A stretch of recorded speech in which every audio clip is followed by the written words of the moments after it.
यह सनातन धर्म का नियम था।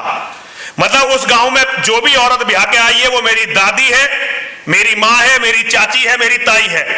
और जो मेरे गांव में स्त्री पैदा हुई है, बेटी पैदा हुई है, वो मेरी बुआ है, बहन है, बेटी है। ये रिश्ते हैं। ये अरब की संस्कृति है जहां अपने गांव की औरतों से वैवाहिक और प्रेम संबंध किए जा सकते थे। ये अरब की संस्कृति को हम पर थोपा गया। हम हिंदुओं ने अपने दिमाग का प्रयोग नहीं किया। रहीम का एक दोहा है, देने वाले देते हैं दिन रैन, लोग भरम मोपर करें तासे नीचे नैन।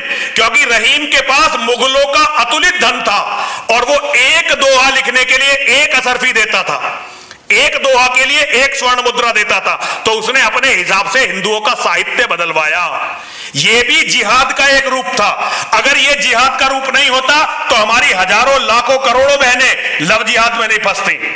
ये राधा नाम की कोई भी महिला भगवान कृष्ण की कभी भी प्रेमिका नहीं थी। भगवान श्री कृष्ण ने अपने जीवन में कभी भी कोई रास नहीं रचाया। तो जो लोग राधा को कृष्ण की प्रेमिका बताते हैं, जो लोग रास रचैया बताते हैं, वो सनातन धर्म के मूल सिद्धांतों के बिल्कुल विरुद्ध हैं। जो काम मैं नहीं कर सकता, मेरा भगवान कतई नहीं कर सकता। और जो भगवान श्री कृष्ण का रूप है, चौधरी साहब मैं आपके पिताजी के बारे में वो बातें बताने लगूं तो आप मुझे जूते से मारेंगे।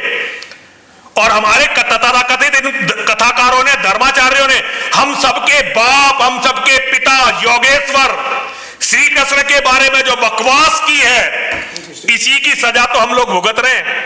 इसी की सजा तो है कि हम लोग गीता भूल गए और हम लोग नाचने लगे, कूदने लगे और आज हमारी बहन बेटियां बर्बाद हो रही हैं। गीता को भूलने के कारण ही हमारी ये दुर्गति हुई है। तो इन कथावाचकों को आप कथावाचक मत मानिए, इनको धर्म से मत जोड़िए। ये केवल नेता और व्यापारियों के गठजोड़ का बाई प्रोडक्ट है जो आपके सामने है। नेताओं के और व्यापारियों के गठजोड़ का जो बाई प्रोडक्ट है। उन्हें अपने ट्रस्टों में कुछ पैसा लगाना है और वो सच्ची बात बताना ही नहीं चाहते, क्योंकि उन व्यापारियों के जो रिश्ते हैं वो दुबई से, शारजहां से, सऊदी अरब से और इस्लामिक कंट्रियों से है।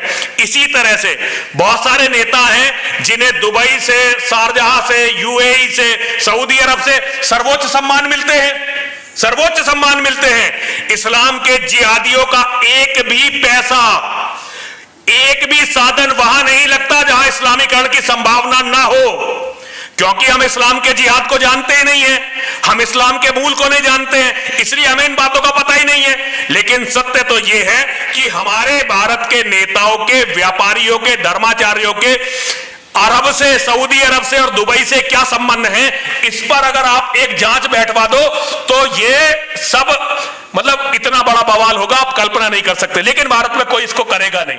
और अब हम एक युद्ध के बीच में खड़े हुए हैं। लोग कहते हैं कि गृह युद्ध शुरू हो जाएगा। गृह युद्ध चल रहा है, केवल हम लड़ नहीं रहे हैं। और मुसलमान 9 साल का भी 8 साल का इंतजार कर रहे हैं कि पहले 2029 में वो अपना प्रधानमंत्री बना ले और उसके बाद वो सबको एक साथ काट दें। तो आप चीजों को समझने का प्रयास चौधरी साहब करिए और चीजों को उसी तरह से लीजिए जिस तरह से एक जाट को, एक चौधरी को, एक भारत के सनातन के मानने वाले को लेना चाहिए। आज जरूरत है कि लोग जिहाद को समझें। और मैं कहता हूं भारत में तो ऐसी फिल्में बननी चाहिए जिसमें मोहम्मद के बारे में डिस्कशन हो। मोहम्मद के बारे में बताओ, मोहम्मद ने क्या किया ये बताओ, और दुनिया में जिहाद ने आज तक दुनिया को क्या दिया है। जिस दिन ये भारत का युवा जान जाएगा, फिर यहां ना नरसिंहानंद की जरूरत रहेगी, ना कर्नल टीपीएस त्यागी की जरूरत रहेगी, ना विनोद जी की, ना रवि रंजन जी की जरूरत रहेगी। फिर ना जिहाद रहेगा, ना झटका रहेगा, फिर सनातन ही रहेगा। सनातन के अलावा कुछ भी नहीं रहेगा। धर्माचार्यों का सबसे बड़ा पाप है, ये हमारे तथाकथित धर्माचार्यों का सबसे बड़ा पाप है कि उन्होंने कभी भी इस्लाम के जिहाद के सामने अपनी छाती नहीं खोली और वो डरकर हमें आपस में लड़ाते रहे। जबकि हम सब भाई हैं, हम सबको मिलकर जिहाद से लड़ना था, लेकिन उन्होंने हमें जिहाद से नहीं लड़ने दिया। उन्होंने हमें बिरादरी के नाम पर, वर्ण के नाम पर, भाषा के नाम पर लड़ा दिया। ये नेताओं ने, हिंदू नेताओं ने और हिंदू धर्माचार्यों ने हमें गिफ्ट दिया है। आज हमारे बड़े बड़े बुद्धिजीवी इन बातों को नहीं जानते। लेकिन अगर मेरी एक बात बाल बराबर भी गलत निकले तो ओम प्रकाश जी मैं अपनी गर्दन देने के लिए तैयार हूं।